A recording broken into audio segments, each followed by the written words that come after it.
como dice ahí en la pantalla, los pasos de la fe. Cuando vemos una historia como esta, tenemos que ir y comparar nuestra vida de alguna manera. Y digo nuestra vida como cristianos, porque nuestra vida como cristianos, queridos hermanos, en realidad yo puedo decir que es una vida maravillosa. No sé si usted puede decir lo mismo. Pero la vida de cristiano es una vida maravillosa. ¿Por qué razón? Porque nosotros como hijos de Dios tenemos la oportunidad de ver milagros. Tenemos la oportunidad de ver maravillas de lo que Dios ha hecho en nuestras vidas. Algunos de nosotros hemos experimentado, hemos tenido experiencias formidables, hemos tenido experiencias maravillosas. Y por qué no decirlo, experiencias sobrenaturales. Cuando Dios ha hecho algo por nosotros, es algo sobrenatural. El hecho de haber cambiado nuestra vida, nuestra manera de ser, nuestro carácter, hermanos, déjeme decirle que es un milagro que ya Dios ha hecho en nosotros. En algunos de nosotros Dios ha hecho milagros de sanidad. ¿A cuántos Dios los ha sanado? ¿A cuántos Dios les ha hecho un milagro en los últimos tiempos? No cabe duda que usted y yo podemos compartir la misma experiencia y pensar que Dios ha sido maravilloso y hemos experimentado cosas sobrenaturales en nuestras vidas. Los milagros son reales, hermano. A nosotros no nos tienen que contar esas historias, nosotros las hemos vivido. Sabemos que la vida cristiana se experimentan cosas maravillosas. Entonces podemos decir que la vida cristiana es de gozo. La vida cristiana es buena, es maravillosa, hay milagros. En la vida cristiana nosotros podemos experimentar una paz que no todos tienen. Yo no sé si tú tienes esa paz, hermano, pero cuando uno es hijo de Dios y le cree al Señor, como le hemos creído, uno tiene una paz tremenda en nuestras vidas, que pueden pasar situaciones, pueden pasar cosas difíciles, pero esa paz que hay en nuestro interior nos deja seguir viviendo y confiando más en el Señor cada día. Aleluya, bendito es el nombre de Dios. Cuando hay una temporada en la cual nosotros experimentamos milagros, vemos la gloria de Dios, cuando las cosas crecen, cuando las cosas son fructíferas, qué bonito es ver una cosecha, qué bonito es ver cuando siembras un grano de maíz y sale la mata y te puedes comer ese fruto de esa siembra que hiciste. Yo recuerdo, a mí me gusta esto de la siembra, de cosechar. Lastimosamente aquí en este país, en este lado de este país, no se dan mucho las cosas. O porque es caliente o porque es frío. Pero qué maravilloso, hermano. Un día sembré un palito de naranja.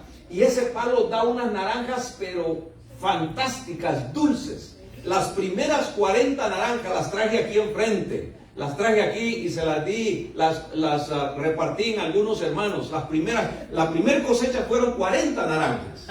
Después sembré una mata de banano y me dio bananos. En todo un año no dio nada, pero el siguiente año dio un racimo de bananos, pero fantástico, dulce, sabroso. También traje unos pocos, no alcanzó para todos. Pero qué lindo es ver el fruto de lo que uno siembra.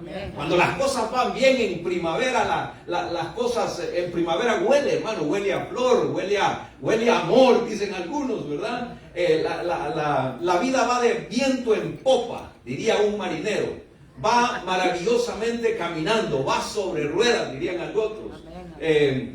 Las cosas son maravillosas, hermanos. Hay tiempos en la vida cristiana que las cosas salen bien, que se van dando poco a poco, una tras otra. Y podemos decir nosotros, gloria a Dios, porque Dios ha sido bueno con nosotros. Dios ha sido maravilloso con nosotros. Pero hay momentos, y no hay que negarlo, hay momentos difíciles en los cuales la fe que tenemos no es suficiente, o la fe o la poca fe que tenemos no alcanza para la situación que estamos pasando. En el 2006 comenzábamos esta obra, 2005, pero en el 2006 ya nos estaban instalando en un lugar como pastores y como una nueva iglesia. Éramos unos 20, 30 hermanos, y estaban llegando hermanos, llegaban todos los días visitantes, la cosa se estaba poniendo bonito. La pastora y yo teníamos un trabajo fructífero, trabajábamos bien, viajábamos de Houston a Katy por un año, estuvimos viajando, las cosas se daban maravillosas, el Señor nos estaba progresando espiritualmente y materialmente, habíamos comprado una casa en Houston, habíamos comprado una troca nueva, hermano, la cosa estaba maravillosa, cualquiera pudo haber dicho, a este le está yendo bien. Sí, estaba todo bien, la gente se estaba convirtiendo. Yo había acabado de bautizar en el 2006, 2007, en medio de un frío, habíamos bautizado como a 7 hermanos, entre jóvenes y unos hermanos, los primeros que se habían convertido, y era una cosa maravillosa, todo estaba saliendo bien. Por un lado en la casa, por un lado en la iglesia, por un lado en toda situación el Señor nos estaba bendiciendo. Qué bonito es lo bonito, dicen en Monterrey.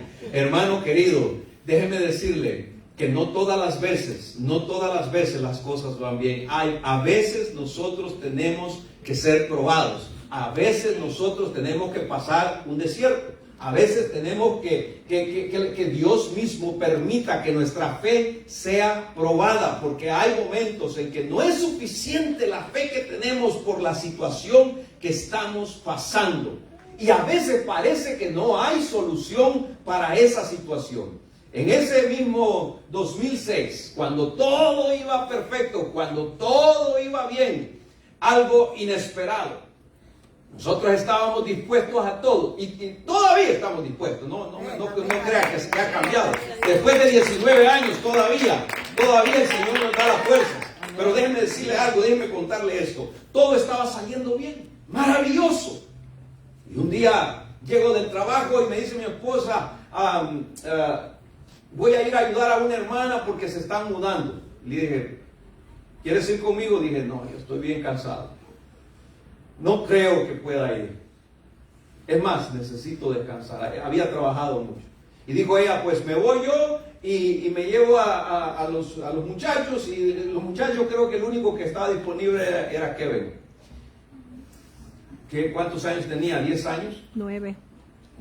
10 años, por ahí. Y se fueron a mudar la hermana de Houston a Katy.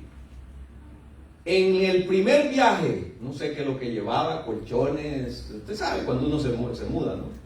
En el primer viaje, en una intersección en la Fry Road, alguien venía a una velocidad demasiado alta.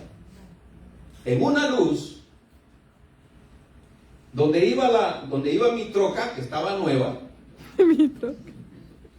sí, porque le estaba ayudando a la hermana, se le atravesó una persona y le pegó tan fuerte que la ven que traía a esa gente dio vuelta varias veces. Fue bien catastrófico. Claro, yo vi eso después, ¿no? Pero el momento difícil, hermano, el momento difícil es cuando te dicen que tu hijo, que tu esposa, que tu esposo ha tenido un accidente. Y lo primero que se te viene a la mente es ¿qué pasó? ¿Cómo pasó? ¿Cómo están? Es lo primero que uno piensa. ¿Cómo están? Y uno de los hermanos que llegó allí, que iba detrás, llegó al accidente, acababa de pasar, y en ese momento me habló y me dice, pastor, acaba de ocurrir algo. Y digo, ay Señor, ¿qué será? Pero todo iba bien, hasta ahí, hermanos, todo iba bien. Le dije, todo estaba marchando maravillosamente bien. Y en ese momento me dice, es que su esposa, la pastora, tuvo un accidente y está bien fuerte. Y a mí se me ocurrió lo peor. Y yo no tenía, lo único que tenía yo era el carro del trabajo, que no era mío, y agarro el carro y salgo volado para el lugar. Y cuando yo llegué todavía, cuando todavía la troca está volteada para el otro lado, en la parte de enfrente está deshecha, la rueda está literalmente caída, se había quebrado la rueda, una de las ruedas. Y para que eso suceda es porque tiene que ser grande, hermano. Y cuando yo llego y llego ahí al hecho del accidente y veo cómo está, a mí en realidad, dije yo, Señor, ¿qué está sucediendo? Todo iba bien. Yo sentí literalmente como que me estaba hundiendo en algo, como que me quería ahogar. Se me vino todo abajo. Dije, mi esposa, mi niño. Y de repente veo que los tienen a un lado ya sacándolos del carro. A la otra gente, hermano, ¿para qué le cuento? Una fatalidad. Fue algo terrible. Pero el momento más difícil es cuando yo llego y veo y no los veo y pienso que están todavía ahí en el carro. Y pensé lo peor. Se mataron. ¿Qué pasó? Pero cuando los veo parados en un lugar, como que me volvió el alma otra vez. Como que el Señor me dijo, no, ahí los tengo todavía. Gracias a Dios. Las cosas, hermanos, se empezó a poner cada vez más difícil. Cada vez más difícil. Porque a ella le echaron la culpa. No al que se pasó en rojo. Y hasta se la querían llevar presa. Y todos daban por sentado que tenía la culpa. Y un testigo dijo que tenía la culpa. No es que estaban diciendo, no, un testigo dijo que tenía culpa. Que ella era la culpable. Quitaron la licencia. Los mandaron al hospital, a los dos. Me fui con ellos al hospital. Pasamos toda la noche en el hospital. Cuando llegamos a la casa, nos estaban esperando el canal 13. Estaba color de hormiga brava, hermano. Estaba tremendo. Y lo peor, todo el mundo lo peor. Y ya hasta algunos de mis familiares me decían, no te preocupes, yo te voy a ayudar con los niños si tú te quedas solo. Porque todo el mundo pensaba que iba a pagar con cárcel, ¿no? Algo terrible. Cuando te sucede algo terrible, tú sientes que te hundes en el lodo cenagoso, en el agua. Esta es una experiencia de algunas que hemos pasado en la vida cristiana. Cosas difíciles que suceden, hermano. Quizás a ti no es eso lo que te pasó, quizás es otra cosa. Pero ese momento crucial en el cual estamos viviendo en ese momento, es cuando en verdad necesitamos la fe. Es cuando los hijos de Dios somos probados, necesitamos la fe. El apóstol Pedro, y aquí viene la historia de la cual leímos, el apóstol Pedro había estado pasando una situación parecida a la que yo le estaba contando de mi experiencia propia. El apóstol Pedro estaba en una situación en la cual, hermano, era milagro tras milagro. Había visto la gloria de Dios, había visto los milagros que Jesús estaba haciendo. ¡Aleluya! Pedro caminaba literalmente en el aire. A Pedro, no sé dónde dicen, pero alguien dice, no comía cuento. Pedro no le creía a nadie. Pedro era un hombre que andaba en su momento especial. Pedro acababa de ver el milagro de los 5,000 que Jesús acaba de alimentar.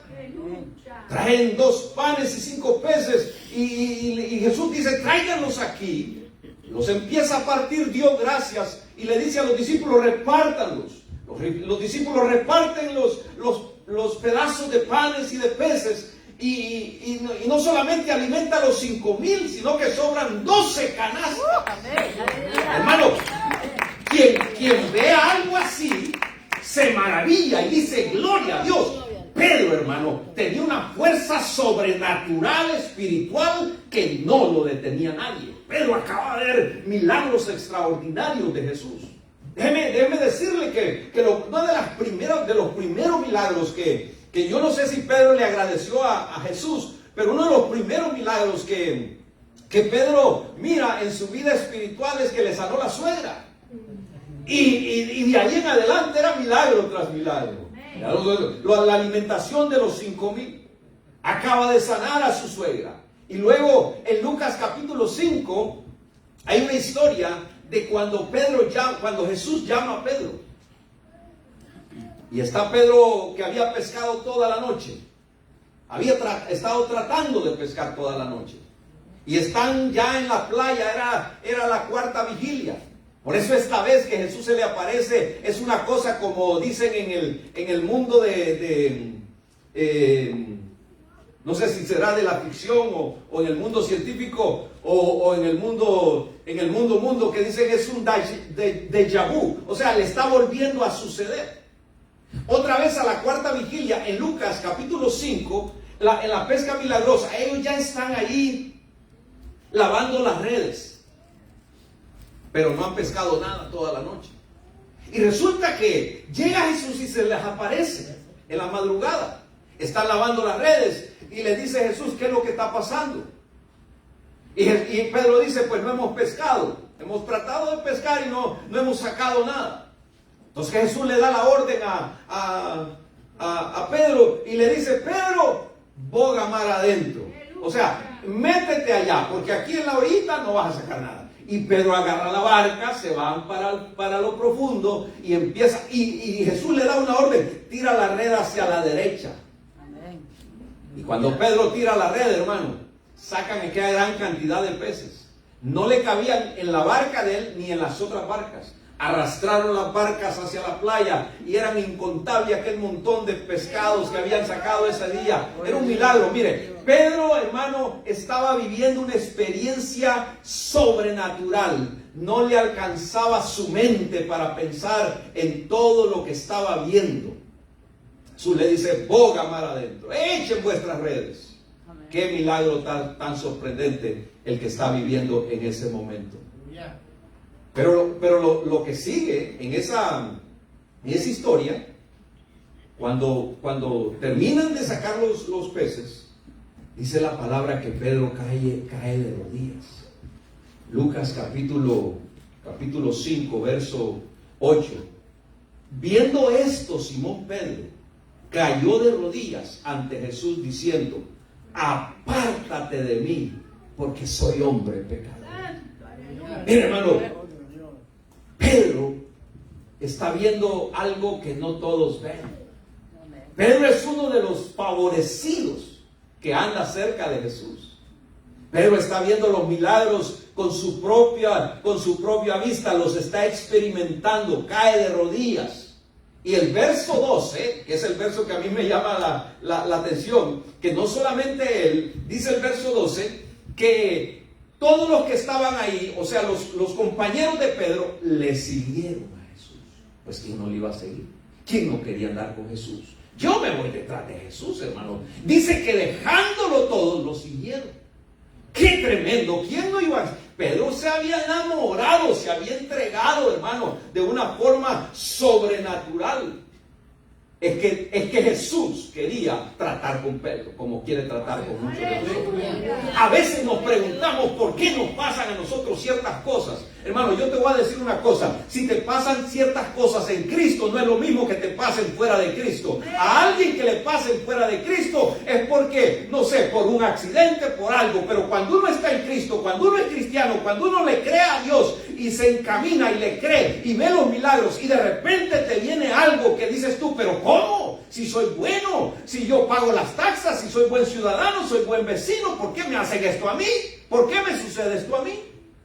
Pues te voy a decir algo, es porque Dios tiene un propósito contigo y Dios quiere hacer a alguien grande de ti. Este mismo Pedro, hermano, este mismo Pedro es el que Jesús invita para estar en el círculo íntimo, porque él llamó a 12, pero de los 12 siempre llamaba a 3, a Pedro, a Jacobo y a Juan.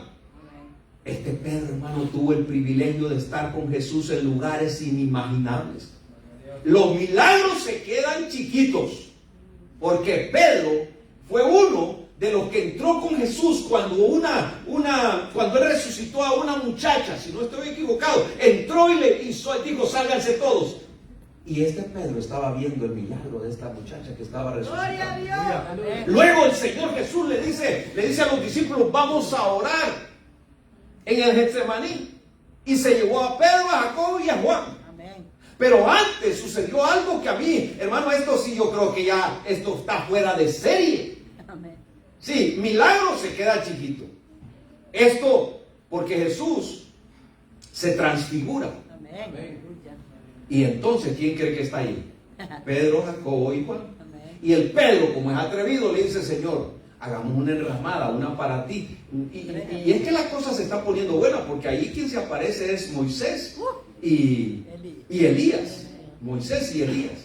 El que representa la ley, el que representa a los profetas, y el Salvador está ahí. Oh, hermano, Pedro no es cualquier cosa.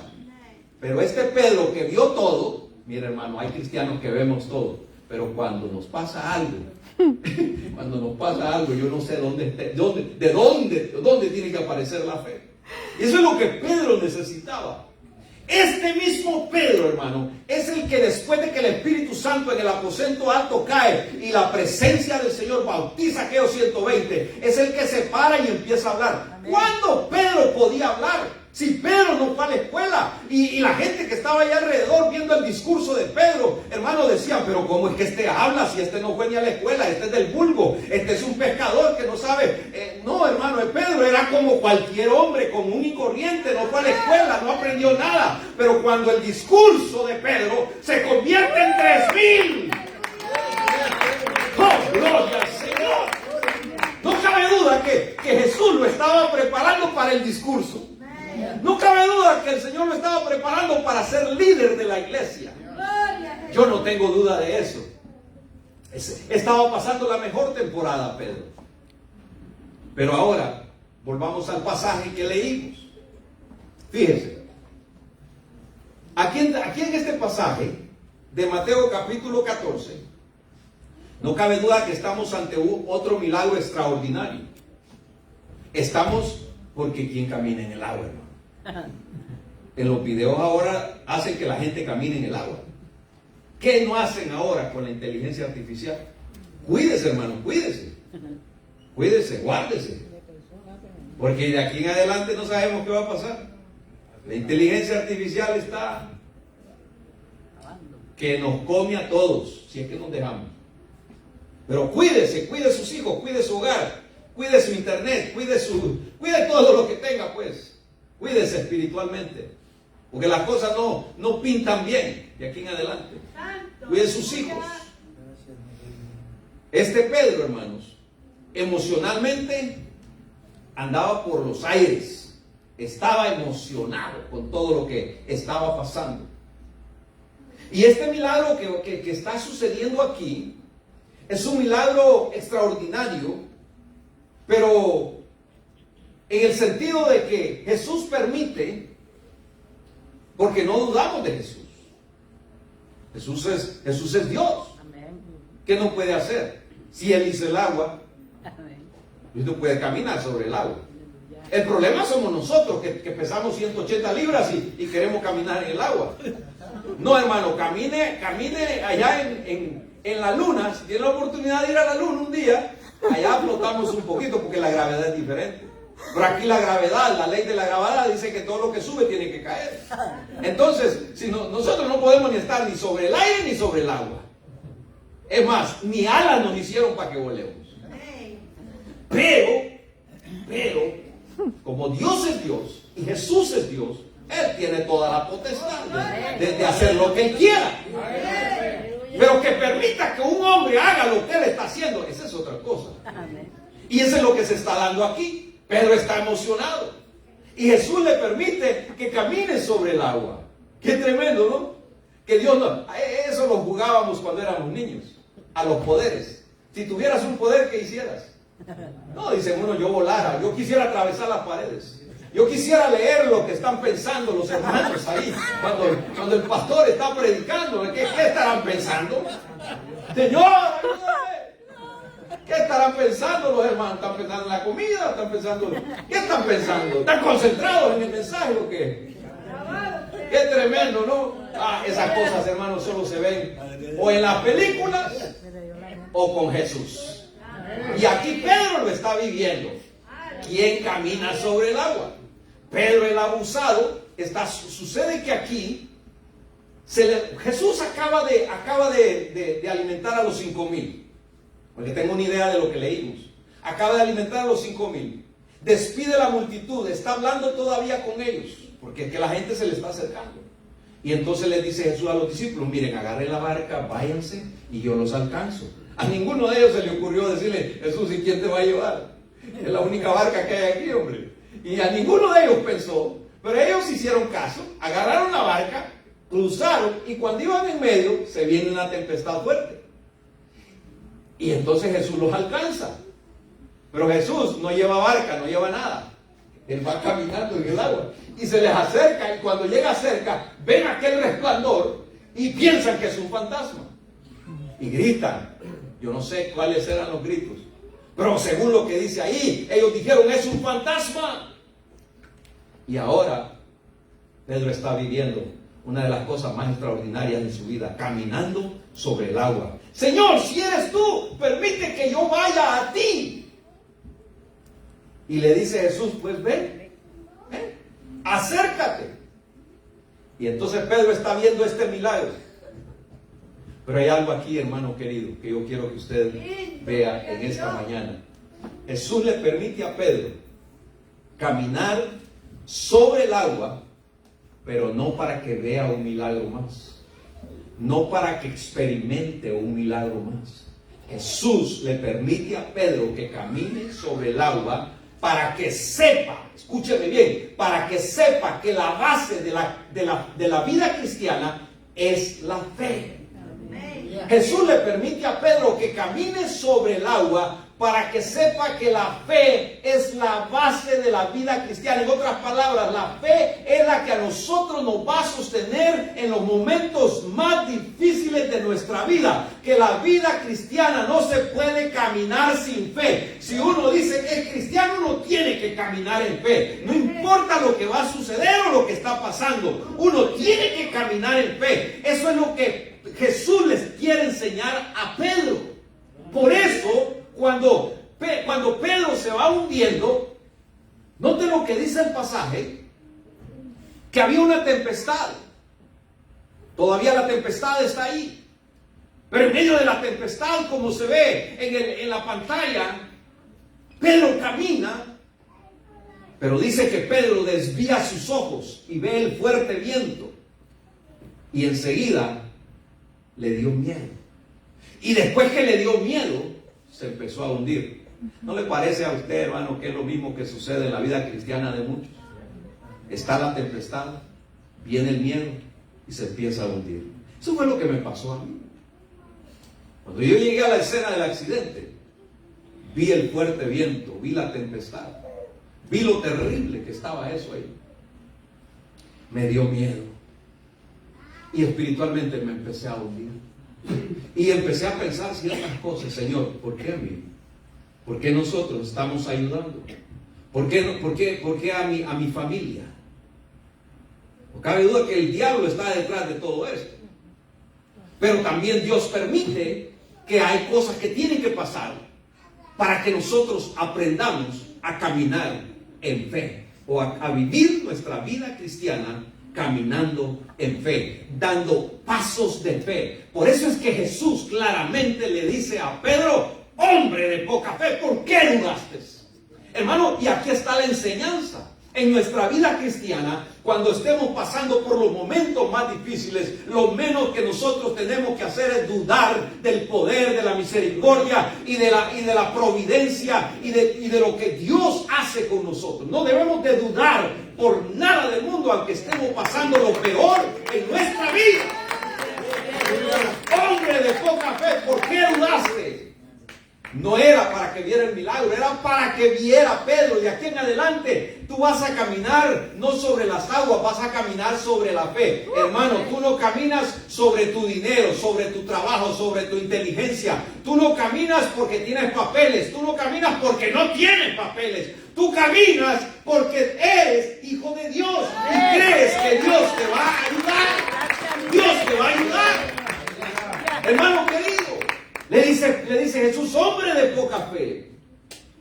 Y esto para mí, hermano, era como un anticipo de lo que venía.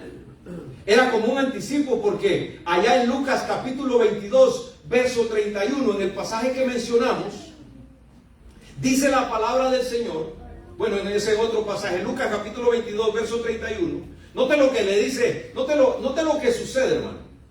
Hay una escena que es como volver a recordar el caminar en el agua.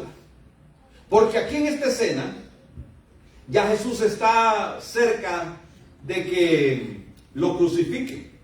Ya andan detrás de él. Y esa es una de las escenas más tristes que pasaron los discípulos cuando les quitaron al maestro y lo crucificaron. Ellos en algún momento, hermano, hasta se escondieron. Es más, Jesús les dijo que se iban a escandalizar de él. Y así fue. Las únicas valientes que habían allí eran unas cuantas Marías. Porque sí, habían 3 Marías, o 4. Eran las únicas, la mamá y las amigas y María Magdalena y otras que andaban ahí. Eran las únicas que estaban ahí. Los demás les dio miedo. Miedo es algo que a veces le da a los hijos de Dios. Pero tenemos que aprender en esta mañana que el miedo se vence. Que el miedo se vence cuando nosotros aprendemos a caminar en fe. Llega un momento ahí en Lucas capítulo 22 que el Señor Jesús le dice a Pedro: Simón, Simón. Note lo que le dice: Simón, Simón, he aquí Satanás os ha pedido para zarandearos como a trigo. Se lo voy a traducir porque ahí sé que algunos no saben ni qué es trigo ni qué es zarandear. Zarandear, bueno, aunque a veces yo oía a mi abuelita: te voy a zarandear, decía. O sea, le querían dar a uno con el látigo, ¿no? Te voy a zarandear. Pero zarandear viene de zaranda. Zaranda es un colador. Es un colador. Bueno, es lo que yo allá aprendí, ¿no? En mi pueblo. Es un colador. En una zaranda se puede colar cualquier cosa. Se puede colar la arena. Los albañiles agarran la pala y está la zaranda, es una tela de metal o de otro tipo y está así inclinada. Los albañiles están colando la arena para sacar una arena fina y sacan con la pala y la tiran por la zaranda y abajo cae la arena bien finita. Esa arenita finita la usaban para repellar las paredes. La arena que quedaba gruesa la usaban para otro tipo de construcción, para los arranques, qué sé yo. La zaranda también se utilizaba o se utiliza en algunos lugares para colar el trigo. Es un aparato, en diferentes países lo llaman de diferentes maneras. Pero esta zaranda era donde colaban también el trigo, donde aporreaban el trigo, donde golpeaban el trigo. Y ya salía la semillita por un lado y el gazpacho, desperdicio o lo que usted le quiera llamar, la paja, sale por otro lado y la semilla sale por abajo. Para eso servía la zaranda. Entonces, más o menos entendiendo entre la zaranda y la zarandeada, eso fue lo que Jesús le quiso decir a Pedro. Le dice: Pedro, Simón, Simón, he aquí Satanás os ha pedido para zarandearos como a trigo. En otras palabras, a veces Dios permite que pasen cosas, hermanos queridos, para que nosotros entendamos otras. Y le dice para que el Señor, le dice: zarandearos como a trigo, pero yo he rogado para que tu fe no falte. Aleluya. Gloria al Señor. Y no se crea que tanta fe y que tanta fe. Hay muchos de nosotros que no tenemos tanta fe, hermano. Si tuvieras fe con un granito de mostaza, dice la palabra del Señor, le dirías a ese monte: échate en la mar. Eso da a entender que Jesús está diciendo aquí: yo he rogado para que tu fe no falte. A veces no es tanto nuestra fe, es que Dios nos ayuda, hermanos, nos libra de todo mal. Yo he rogado para que no te falte la fe. Y note lo que le dice Pedro: es que Pedro cuesta que aprenda, hermano, como algunos hermanos que les cuesta aprender acerca de la fe. Nos cuesta, mejor dicho. Y entonces Pedro el abusado, Pedro el aventado, dice: dispuesto estoy a ir contigo, no solo a la cárcel, Señor, sino que hasta la muerte. Que Pedro, ¿no? Qué bonito se siente cuando le dicen así a uno: estoy contigo, pastor, estoy contigo, hermano, en todo momento. Eso es lo que Pedro está diciendo. No solamente voy contigo a la cárcel, Jesús, sino estoy dispuesto aún hasta la muerte. Pero note lo que le dice Jesús, y aquí quien se la sabe toda es Jesús. Y Jesús le dijo: Pedro, antes que el gallo cante, tú me negarás 3 veces. Y aquí esta historia usted la conoce. Antes que el gallo cante, tú me negarás 3 veces. En otras palabras, Pedro en ese momento no va a tener ganas de nada, no va a tener, tu fe te va a faltar. Por eso es que yo te dije que he rogado para que no falte tu fe. Ahora, hermanos, en esta mañana, lo que nos sostiene verdaderamente a nosotros, no cabe duda que es la fe. No cabe duda que lo que nos hace a nosotros seguir adelante es la fe. No cabe duda, hermanos, que lo que nos sostiene en la superficie, lo que no nos permite hundirnos, es la fe que tengamos en el Señor. Amén. Es que nuestra fe sea firme. Amén. No solo en los momentos, hermanos, donde todo va bien. Porque parece que en esos momentos es donde la fe fluye. Y venga para acá, vamos a orar. Y venga para acá, el Señor lo va a sanar. Y el Señor, y tenemos una fe tremenda que está fluyendo en nosotros. Pero la fe, hermano, no solo se demuestra cuando todo va bien.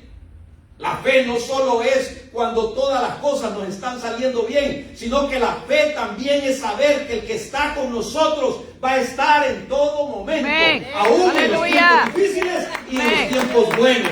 En los tiempos de enfermedad y en los tiempos de prosperidad. Esto de la fe es como el matrimonio, hermano. Uno no se casa para amar o para querer o para estar con la persona solo en los tiempos buenos. Porque cuando vienen los tiempos malos, uno de los dos se empieza a apartar. Cuando las cosas se ponen terribles, cuando ya uno de los dos, bueno, sí, aquí no es uno de los dos. Cuando a uno le pasa algo inesperado, como me pasó algo a mí en un tiempo, sufrí una terrible enfermedad. Llegó el momento en que estaba casi paralizado y no podía mover mis manos, ya casi no podía ni trabajar. Mi esposa era la que me hacía todo, casi todo. Casi era como un niño. Tenía que ayudarme a vestir, ayudarme a comer. Porque el amor es en todo tiempo. Y la fe es igual. Si tu fe, hermano, hoy está tibia, si tu fe está fría, debes de saber que tu fe debe de crecer, debe de afianzarse en el Señor. Fe que tengamos, que sepamos que Dios va a estar con nosotros en todo momento. Mire, recapitulando y ya para concluir, a Pedro le pasaron 3 cosas que yo ya mencioné anteriormente. Y una fue consecuencia de la otra. Y este es el problema que muchos cristianos tienen hoy en día. Consecuencia de la otra. Una cosa no sucede si antes no sucedió otra cosa. Para que me entienda, para que uno se sienta lleno, antes de sentirse lleno uno tiene que haber comido. Una consecuencia de la otra. Para que te sientas cansado, tuviste que haber corrido o haber trabajado toda la noche. Para sentirse somnoliento y como que ya te quieres dormir en el tiempo del mensaje es porque te desvelaste una noche antes. Una cosa consecuencia de la otra. Y no es que no estoy viendo a nadie que está durmiendo, lo que pasa es que estoy poniendo un ejemplo. Una consecuencia de la otra cosa. Entonces aquí, hermano, a Pedro le suceden 3 cosas. Número 1, lo primero que le pasó, porque empezó a caminar. Cuando empieza a caminar todo iba bien, todo iba fluyendo. La vista estaba puesta en el maestro. Allá estaba viendo él. De aquí a la puerta, allá donde está la hermana. Yo me imagino cuánto caminaría Pedro. 2 pasos, 3 pasos. Yo me lo imagino saltando en el agua, hermano. ¡Qué tremenda escena! Yo desearía haber estado ahí. Los otros discípulos se quedaron estupefactos, se quedaron asombrados, se les cayó la quijada al suelo. Yo no sé qué estaba pasando, pero hermano, estaban admirados de lo que estaba sucediendo.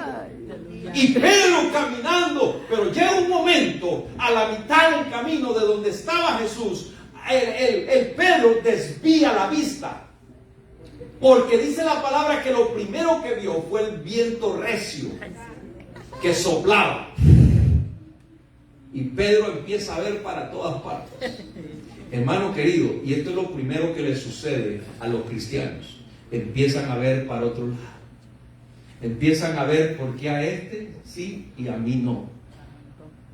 Cuando las críticas llegan, cuando el dolor llega, cuando llega la enfermedad, esos son los vientos que soplan fuerte y tú empiezas a ver para todas partes. ¿Y por qué no lo soluciono? ¿Y por qué a mí no? ¿Y por qué yo no llego? ¿Y por qué yo no hago esto? Y mira, otros sí, y ni siquiera son cristianos. Hermano, estás viendo vientos contrarios, estás viendo la tempestad. Yo te digo una cosa esta mañana en el nombre del Señor: no empieces a ver los vientos afuera, no empieces a ver la tempestad que está soplando afuera, no veas el frío que va a congelar todo, hermano. No te lamentes antes que sufras. Hay gente que sufre antes de que le pasen las cosas. Hay un dolorcito por ahí y ya se siente que se muere, que tiene cáncer, que le dio Alzheimer, que le dio esto, que le dio lo otro. No te mueras antes que te digan, mi hermano. Espera que el doctor te diga que te vas a morir. Hay gente que se muere antes. Se muere antes y el doctor le dijo: mira, tienes esto, pero tienes chance. Todavía no te has muerto. Pero hay gente que se muere antes y se sienten ya moribundos. A Pedro empezó a ver la tempestad, empezó a ver lo de afuera. El cristiano no debe de tener los ojos puestos en otra parte, porque la palabra del Señor dice: puesto los ojos en el autor y consumador de la fe. Hermano, si Él te llamó, Él te va a bendecir. Y si vas a pasar pruebas, y si vas a pasar una tempestad, y si Él te dijo: ven aquí, camina, empieza a caminar, hermano, empieza a caminar. Es cierto que no vas a caminar en el agua, pero si Él te llamó y te dijo que tú ibas a ser su hijo y su hija, empieza a caminar. No te preocupes, empieza a caminar. Yo sé que la tempestad está dura afuera, porque si sopla feo afuera, hermano.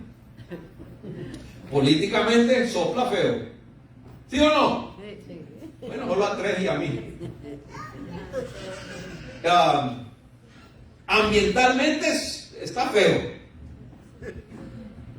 Hay cosas, hermano, que están sucediendo terribles. Sopla una tempestad fuerte, pero el Señor no nos ha llamado a nosotros cobardes. Nos ha dado un espíritu de poder y de dominio propio, para que podamos caminar, para que nuestra fe crezca. Y lo primero que le sucede a Pedro, hermano, es que empieza a ver afuera el viento recio. Y yo te digo una cosa, hermano: si empiezas a ver afuera, si empiezas a ver la tempestad y te empiezas a ver qué es lo que te va a pasar, lo segundo que va a suceder, consecuencia de lo que estabas viendo, es que te va a dar miedo. Te va a pasar a dar miedo. ¿Y qué va a pasar conmigo? ¿Y qué va a pasar con mis hijos cuando yo me vaya? ¿Y qué va a pasar si me quitan los papeles? ¿Y qué va a pasar si me deportan? ¿Y qué va a pasar? ¡Ay! ¿Qué va a pasar? ¿Qué va a pasar? ¡Qué tremendo, hermano! Poder de Dios. ¡Qué tremendo! ¡Qué miedo ni qué nada, hermano! Lo que venga, nosotros tenemos que seguir caminando en fe. ¿O vamos a dejar de ser cristianos si nos pasa algo? Vamos a dejar de ser cristianos, hijos de Dios, creer en lo que hemos creído, hermano. Y entonces lo que va a pasar después de que nos da miedo es que nos vamos a hundir. Y nos va a dar depresión, se va a subir el azúcar y después vas a ir a parar al hospital y entonces sí te vas a morir. Una consecuencia de la otra. Empezó a ver afuera la tempestad, luego le dio miedo y por último se empezó a hundir. Y ahí es donde gritó. Hermano, sometimes it's too late. Algunas veces es demasiado tarde. Porque cuando ya es tarde, entonces es cuando: Señor, sálvame que perezco. Eso fue lo que dijo Pedro. Sálvame que perezco. ¿Y qué hizo Jesús? Lo que está ahí en el cuadro. Le agarró. Gracias, mi y lo sacó. ¡Aleluya! Bendito es el nombre de Dios. ¡Aleluya! Aleluya. Yo quiero preguntarte algo en esta mañana, hermano. Porque se me hace que algunas fibras sensibles se han tocado. Y como aquí todos somos diferentes y padecemos de unos de uñas encarnadas y otros que les duele el pelo, aquí padecemos de diferentes cosas. A otros se les cae, ¿verdad? Pero sea el problema grande o sea pequeño, déjenme decirle esto, hermano. Miren, ¿qué es eso tan grande que estás viendo afuera? Que te está dando miedo. ¿Qué es eso que estás pasando? ¿Qué es lo que está pasando? ¿Qué es eso que te da miedo y sientes que te hundes? Que no hay solución. Yo te voy a decir algo en el nombre del Señor Jesucristo. Agárrate de su brazo, hermano. Agárrate de su brazo hoy, porque lo que está diciendo el Señor Jesús en esta ocasión con esta palabra es que su brazo todavía está extendido para que tú te agarres y no te hundas, no te dejes hundir, y que tu fe crezca, y que tu fe crezca. Hermano, te voy a pedir que te pongas de pie en esta mañana y te voy a decir algo. Empieza a caminar para acá enfrente.